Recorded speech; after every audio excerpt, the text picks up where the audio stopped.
नमस्कार दोस्तों, आज हम आपको मार्गशीर्ष महीने की परवा की 4 चिड़ियों की कहानी सुनाने जा रहे हैं। पूरा कार्तिक स्नान करने के बाद यह कहानी अवश्य सुननी चाहिए, जिससे घर में सुख शांति समृद्धि आती है।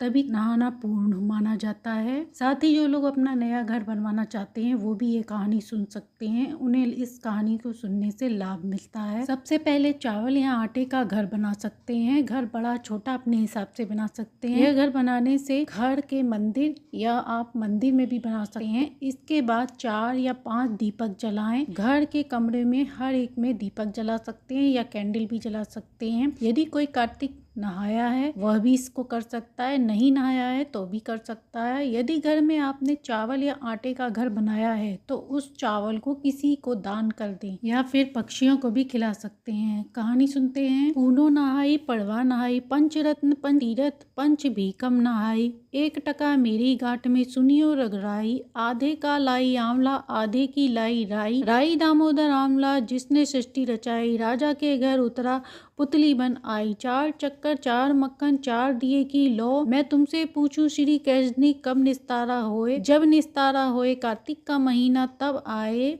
जब नहाएंगे कार्तिक का महीना तब निस्तारा होए। किसी गांव में एक पीपल का पेड़ था। उस पर 4 चिड़िया साथ साथ रहती थीं। एक दिन एक चिड़िया पेड़ पर बैठी थी। उसने कुछ लोगों को कार्तिक नहाने के बारे में बात करते सुना। उसे बड़ा अच्छा लगा। उसने अपनी तीनों सहेलियों को बताया। सभी ने कार्तिक नहाने की तैयारी की। सभी ने नियम से नहाया। पूरा कार्तिक होने पर प्रतिपदा वाले दिन उन्होंने खिचड़ी बनाई। कोई पानी लाया, कोई चावल। खिचड़ी इसी तरह पकाई, फिर नहाने चली गई। पहली चिड़िया आई, उसे भूख लगी थी। उसने खिचड़ी की भाप खाई और सो गई। दूसरी चिड़िया आई, उसे भी भूख लगी थी। उसने खिचड़ी का पानी पी लिया और सो गई। तीसरी चिड़िया आई, उसने खिचड़ी खाई, सो गई। चौथी चिड़िया आई, उसने खिचड़ी की खुरचन खाई और सो गई। थोड़ी देर बाद तूफान आया और चारों चिड़िया मर गई। पहली चिड़िया जो भाप खाई थी वह राजा के घर जन्मी, दूसरी जिसने पानी पिया था वह कुम्हार के घर और तीसरी ब्राह्मण के घर, चौथी हथनी बनी। राजकुमारी बड़ी हुई, उसकी शादी हुई। दूसरी जो कुम्हार के घर जन्मी थी वह उसके घर काम करती थी। तीसरी ब्राह्मण की कन्या बनी, वह राजकुमारी की सहेली बनी। चौथी राजकुमारी के महल में हथनी बनी। राजकुमारी जब विदा होने लगी तो उसने राजा से कहा, पिताजी मैं अपनी सहेली व दासी को साथ ले जाऊं, साथ में हथनी को भी ले जाऊं। राजा ने सैनिकों को भेजा हथनी लाने के लिए।